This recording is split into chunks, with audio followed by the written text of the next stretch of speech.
जय हिंद दोस्तों। आज के वीडियो में हम आपको ये बताएंगे कि भारत के अंदर एक ऐसी भी जगह है जहाँ पर आप आजीवन रह सकते हैं और खाना पीना सारा रहना सारा कुछ फ्री होगा, बिल्कुल भी।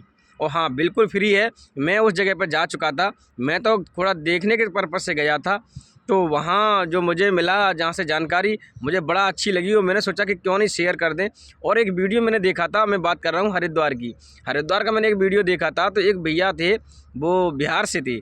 तो पता नहीं अब कहाँ कितने बड़े हों, लेकिन मैंने कमेंट में उनका देखा था कि क्या मैं हरिद्वार के अंदर फ्री में रह सकता हूँ आजीवन के लिए। तो उसमें रिप्लाई में मेरे को कुछ नहीं दिखा, लेकिन मैंने कहा अब हम हरिद्वार आए तो ये जानकारी हम ज़रूर लेके चलेंगे कि कोई अगर आना चाहता है हरिद्वार के अंदर तो फ्री में रह सकता है या नहीं रह सकता है।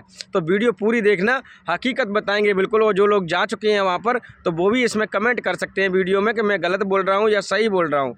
मेरे को जो दिखाई देती है ना अच्छी जानकारी, मैं वही शेयर करता हूँ अपने इस अकाउंट पर, अपने इस चैनल पर, अजय कुशवाहा सन ऑफ भारत के ब्लॉग पर। तो जानकारी ये है कि हरिद्वार जो है, हर की पौड़ी, वहाँ से एक आश्रम पड़ता है, उसका नाम है शांति कुंज आश्रम। बहुत से लोग गए होंगे वहाँ से। हरिद्वार की हर की पौड़ी से करीब 6-7 किलोमीटर की दूरी पर है। वहाँ से जो ऑटो होते हैं वो जाते हैं, 20 रुपये लेते हैं। तो अब आपको इसकी जानकारी ये दे दें कि भाई देखो, मैं वहाँ जा चुका हूँ। तो मैं वहाँ रुका था एक दिन मतलब सुबह ही पहुँच गया था। तो वहाँ के जो प्रचार वगैरह थे, जो प्राचार, उनको आचार्य बोलते हैं, जो आचार्य वगैरह थे, वो अपने जाते हैं बाहर और अपने उसका जो अपना धर्म है सनातन की अलग जगाते हैं आगे जाके, या कहीं उनके जो प्रोग्राम होते हैं तो प्रोग्राम में वो पहले से पहुंचते हैं, तो प्रोग्राम की व्यवस्था वगैरह वो देखते हैं। तो मेरी बात हुई थी, तो बोले मैं यहाँ का प्राचार्य हूँ। और मैंने कुछ लोगों से मिला, और मैं वहाँ गया था ना, किस लिए गया था, मैं रहने के लिए नहीं गया था, मैं एक किताब के चक्कर में गया था। मैंने वहाँ सुना था कि बहुत बड़ा पुस्तकालय है, और वास्तव में बहुत बड़ा पुस्तकालय था। लेकिन मेरे को जो किताब चाहिए थी वो किताब मुझे नहीं मिली, उससे मिलती जुलती मिल रही थी। तो फिर मैंने लेना उचित नहीं समझा। मैंने कहीं दूसरी जगह से ट्राई करेंगे। वो जो किताब थी वो उन्हीं की ही लिखी हुई थी, जो एक वहाँ पर मैं नाम भूल गया हूँ, रामकृष्ण शर्मा है, पंडित राम का, उन्होंने ही उसका वो बनाया था। और बता दूं, पूरी दुनिया में एक चीज़ और है नई, अभी तक आपने सुनी नहीं होगी। जो शांति कुंज आश्रम है, उसमें एक अखंड ज्योत जल रही है, यानी एक दीपक जल रहा है, जो उसकी 100 साल पूरी हो जाएंगी अभी 2024 में, 24 या 25 के मतलब हो जाएंगी। आप ये पता कर लेना, लेकिन होंगी ही नहीं में, या तो 24 के लास्ट में है या फिर 25 के शुरुआत जनवरी फरवरी में होंगी। पूरी 100 साल हो जाएंगे। ये मान के चलो कि जब अंग्रेज़ यहाँ राज कर रहे थे, तब हमारे भारत में ऐसे ऐसे लोगों ने प्रण ले रखा था कि इसको ज्योत को आगे तक जलाना है। हालांकि जो पंडित शर्मा जी जो थे वो अभी नहीं रहे, वो दोनों ही लोग स्वर्गवासी हो गए। लेकिन वहाँ लोग इतने आते हैं कि मैं क्या बताऊँ। तो वहाँ आपको बता दें, स्टार्टिंग में आप जब जाएंगे तो वहाँ आपका गेट पर ही आपका आधार कार्ड लिया जाएगा और आपसे पूछा जाएगा कि आप क्या करने आए, विजिट करने या मतलब क्या करने।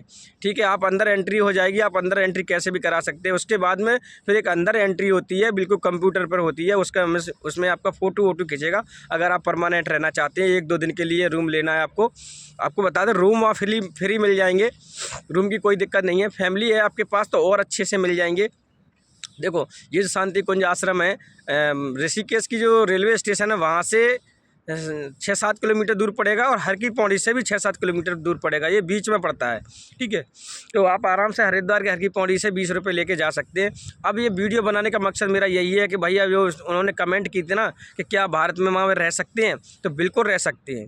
वो जो प्रचार थे उन्होंने मेरे को गाइड किया था क्या, और उन्होंने मुझे किताब भी दी थी। उसका मैं अभी फ़ोटो तो नहीं खिंचा हुआ, नहीं तो मैं इसमें लगा देता। मेरे घर पर रखी हुई है वो किताब। तो उन्होंने मुझे किताब दी थी, बोले आप इसको पढ़िए, इसमें आपको काफ़ी अनुभूति होगी अच्छी। तो वास्तव में उसको अगर एकांत में पढ़ते हैं उसको, तो बाकी में उसमें बहुत अच्छा कुछ है। अपने माइंड की शांति, मन की शांति, बहुत कुछ है। मतलब छोटी सी किताब थी, ज़्यादा बड़ी नहीं थी। उसी में किताब दी, और उन्होंने कहा कि जब आप जाओ तो यहाँ से खाना खा के जाना। मैंने उनको बताया कि मैं हरिद्वार के ही विजिट पे आया हूँ, और मुझे ये जो स्पिरिचुअल अपना टूर करना है, जितने भी धार्मिक स्थल हैं वो घूमना है। यानी कि मुझे बहुत सारे मंदिर घूमना, भारत माता मंदिर है, और उधर उसी के बगल में बेला मंदिर है, बहुत सारे मंदिर है। हरिद्वार में भी जो हर की पौड़ी है वहाँ से 6-7 किलोमीटर दूर पड़ती है। वो जो शांति कुंज है उसके आसपास काफ़ी सारे मंदिर हैं जो उन्होंने अभी बना रखी है, उनमें बहुत अच्छी डिज़ाइन काट रखी है। अगर आप हरिद्वार जाते हैं तो वहाँ पर भी जाके देखें। और मैंने अपने जो आप देखना चाहते हो ना उनके वीडियो मैंने बना दिए हैं ऑलरेडी, क्यों मैं वहाँ गया था तो मैंने वीडियो बना दिए। मेरे इसी चैनल पर आपको बहुत सारे वीडियो मिल जाएंगे। भारत माता मंदिर का वीडियो तो मैंने डाला है, पता नहीं डाला होगा, देख लेना। नहीं तो मैंने बहुत सारे मंदिर जो हैं वहाँ अच्छे जो थे शांति कुंज के आसपास उनके वीडियो मैंने डाल दिए और वहाँ जाना भी चाहिए। अगर आप हरिद्वार जा रहे हैं तो वहाँ ज़रूर जाओ। अब बात करते हैं भैया रहने खाने की, तो बिल्कुल फ्री है वहाँ। अगर आपको रहना है तो वहाँ साधना करनी पड़ेगी। साधना मतलब जो उसकी देख रेख होती है उसकी देख रेख करनी पड़ेगी। वहाँ कुछ लोग खाना परस रहे हैं, कुछ लोग कुछ कर रहे हैं, कुछ लोग कुछ कर रहे हैं। तो वहाँ कुछ लोग जाते हैं तो 8-8 दिन 10-10 दिन पूरे भारत से जाते हैं लोग। ऐसा कोई राज्य नहीं है जहाँ के वहाँ लोग आपको ना मिले शांति कुंज के अंदर। तो आपको बता दें ज़्यादातर साउथ के मैंने बहुत लोग देखे वहाँ पर। साउथ के लोग बहुत मिल जाएंगे आपको, उनसे बात करोगे तो उनकी भाषा ही समझ में नहीं आएगी। जब आप हिंदी में बात करोगे तो वो हिंदी बोलेंगे आपसे, और वैसे बात करोगे तो भैया मेरे को तो समझ में ही नहीं आती उनकी कौन सी भाषा है, कर्नाटक से है, कोई कहीं से है, कोई कहीं से है। तो बिल्कुल मेरे को पढ़नी पड़ती थी। जब मैं बात करता था भैया आप किधर से हो, तो वो तुरंत जवाब देते हैं। क्योंकि ऐसा नहीं है कि वो किसी किसी को अपनी लोकल भाषा भी आती है, किसी किसी को अपनी हिंदी भी आती है।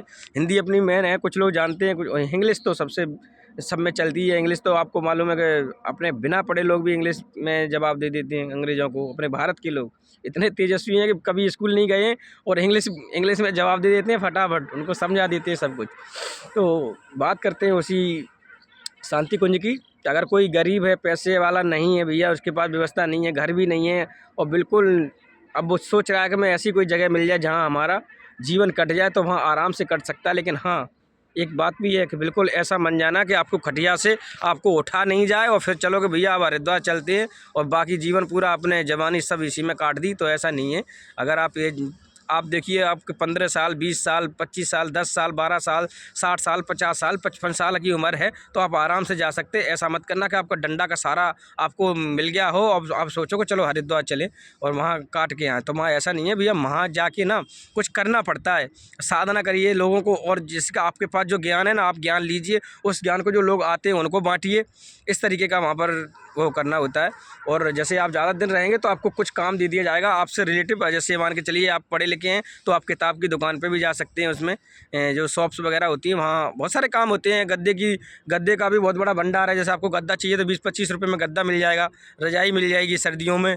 तो इतना बड़ा आश्रम है कि मैं क्या बताऊं। जिन लोगों ने देखा भैया वो कमेंट कर सकते हैं आराम से इसमें, ठीक है। तो वीडियो बनाने का मकसद यही था कि अपनी ज़िंदगी से जो लोग हार जाते हैं तो वहाँ जाके शांति कुंज में आराधना कर सकते हैं भगवान के प्रति। देखिए अब बात करें कि भैया आपने ये बना दिया तो क्या मुस्लिम धर्म के लोग जा सकते हैं? भैया बिल्कुल नहीं जा सकते। अगर मुस्लिम लोग आराधना करना चाहते हैं या साधना करना चाहते हैं, उनका इंटरेस्ट है कुछ, तो वो कर सकते हैं, लेकिन किसी का कोई दबाव नहीं है। ना कोई हम कह रहे हैं आपसे कि मुस्लिम लोगों के लिए है। तो वीडियो बनाने का मकसद यही था कि हमारी जो सनातन संस्कृति है उसी के प्रति वो लोग बताते हैं। भगवत गीता के बारे में आप पढ़िए, वहाँ बहुत सारी चीज़ें हैं। आपको बताएं, दवाई की बात करें तो दवाई आपको दोनों तरह की मिल जाएंगी, एलोपैथिक और होम्योपैथिक, कोई भी दवाई आप ले सकते हैं। तो दवाई का भी कुछ चीज़ें फ्री हैं कुछ लोगों के लिए। जैसे मान के चलो वहाँ लोग रह रहे हैं, सेवा दे रहे हैं, तो उनके लिए ये दवाइयाँ वगैरह फ्री हैं। और वैसे आप जाएंगे, जैसे मान के चलिए हम गए 2-4 दिन रहने, तो वहाँ दवाई का पैसा लगेगा, ठीक है। और आपको बता दें वहाँ एक ऐसी पार्क है कि वहाँ आपको सारी ही पूरी ही चीज़ मिल जाएंगी। आपको जो वनस्पतियाँ जितनी भी होती हैं, मान के चलिए आपने कभी देखा नहीं है, दालचीनी का पेड़ हो गया, तेज पत्ता का पेड़ हो गया, आप किसका बताऊँ मैं, इलायची है, XYZ, तुम कुछ भी मुँह से निकालिए आपको वहाँ उसके पेड़ मिल जाएंगे। आपको रुद्राक्ष वगैरह के पेड़ मिल जाएंगे। और मतलब मुँह से आप निकालो कि आपको किसका चाहिए, इलायची का चाहिए, क्या बताऊँ मैं, कि सारे ही पेड़ वहाँ मिल जाएंगे। और एक वहाँ पर हिमालय दर्शन है, बहुत अच्छा लगा। जो हिमालय हमारा बना हुआ, जो पहाड़ी एरिया है हमारा बना हुआ है, तो कुछ लोग जाके देख आते हैं कि हाँ ये इतना है इतना है, लेकिन सारे हिमालय का भ्रमण नहीं कर सकते ना आप। तो वहाँ आप जाके देख सकते हो। जगह जगह उन्होंने छोटी छोटी प्लेट लगा रखी हैं। जैसे मान के चलिए जम्बू है जो अपनी वैष्णो देवी, वो भी बना रखा है। उत्तराखंड की तरफ चले जाएंगे आप, हिमालय है, नैनीताल का वो है जो सीन है वो भी उसमें दे रखा है कि नैनीताल इस जगह पर है। नैनीताल के बाद में हिमालय दर्शन, अपना जो हिमालय की दूरी है, कितना पत्थर और हैं आगे, तो छोटा रूप दे रखा है, लेकिन उससे आप समझ सकते हैं कि भैया हिमालय हमारा किस तरीके का फैला हुआ है। और वहाँ में सारी जगह जो बनी हुई है, मान के चलो हल्द्वानी कहाँ पर है, अल्मोड़ा कहाँ है, वो इस तरीके की जगह दे रखी हैं। और उसी तरीके से उनकी नक्काशी बना रखी है।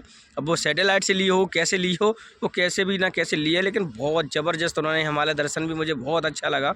वाकई में उसमें लोग बैठ के आप आराधना करते हैं तो बड़ा मज़ा आता है। अगर किसी को अपनी ज़िंदगी में उदास हो गए हैं और अब एकदम शांति चाहते हैं तो वो शांति कुंज बिल्कुल परफेक्ट है, और वहाँ जाएँ आप, आराम से रहें, और उसी हिसाब से आपका रजिस्ट्रेशन होगा कि आप रहना चाहते हैं, क्या करना चाहते हैं। तो भैया थोड़ा बहुत अपनी व्यवस्था लेके जाएँ। कुछ लोग जाते हैं कुछ दिनों के लिए, तो भैया वहाँ जाके आपको वस्त्र भी लेने होते हैं, उसी रंग के, भगवा रंग के पहनने होते हैं। कुछ लोग ऐसे भी रहते हैं 1-2 दिन के लिए, तो कोई दिक्कत नहीं है, ऐसा प्रेशर भी नहीं है। कुछ लोगों को रहना, अच्छे से आराधना ही करनी है, तो उसी रंग में रंग जाना चाहिए जिस रंग में आपको होना है।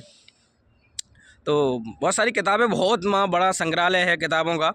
तो हमें जो किताब चाहिए थी प्रॉपर नहीं मिल पाई थी, और हम इसी पर्पज़ से गए थे। और आपको वीडियो इसलिए बना दिया कि भैया हमने कमेंट देखी थी कि क्या भारत माँ हरिद्वार में रह सकते हैं। बिल्कुल रह सकते हैं, फ्री में खा सकते हैं। और वहाँ का खाने की बात करें तो आपको खाने में ऐसा खाना मिलेगा कि बहुत जल्दी पच जाए। जैसे कि गेहूँ का दलिया आपको मिलेगा, गेहूँ का दलिया मिलेगा आपको, मट्ठा मिलेगा, छाछ मिलेगी। तो सब्जियाँ जो होती हैं वो ऐसी ज़्यादा तली हुई नहीं होती हैं, उसमें सरसों का छौंका लगा हुआ मिलेगा, जैसे कि मान के चलो जल्दी पच जाए, अपना नुकसान नहीं करे। और वहाँ पर एक कैंटीन भी है, अगर आपके पास पैसा है तो आप पैसा दे के ले सकते हैं। बिस्कुट है, नमकीन है, XYZ बहुत सारी चीज़ मिली है, हलवा, मतलब छेना है ना, बहुत सारी चीज़, मट्ठी अट्ठी, मतलब मैं क्या बताऊँ, जो भी होता है ना खाने पीने का सामान मॉर्निंग में जो आप नाश्ते में लेते हैं, वो सारी ही चीज़ वहाँ मिल जाएंगी। ढोकला वोकला इस तरीके के, तो जलेबी भी मिल जाएंगी, पूड़ियाँ भी मिल जाएंगी, खस्ता भी मिल जाएंगी। मैं क्या बात करूँ, बहुत सारी चीज़ें, मतलब जो आप खाते हैं वो सारी चीज़ मिल जाएंगी। वो पेड़ भी है, और जो लोग रहते हैं वहाँ परमानेंट रहने लगे हैं, मान के चलिए जिन्हें रजिस्ट्रेशन करा लिया, उनके लिए कुछ चीज़ें फ्री भी होती हैं।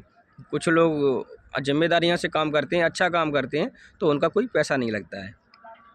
पेड कैंटीन भी है और बिल्कुल फ्री खाना भी है वहाँ पर। उसके बाद में 10 बजे के बाद में शायद खाना का टाइमिंग है, तो टाइम के हिसाब से ही वो कैंटीन खुलती है। आराम से जाइए, आपको थाली उठाइए और आराम से बैठ के खाइए, भरपेट जितना खाना है उतना खाइए।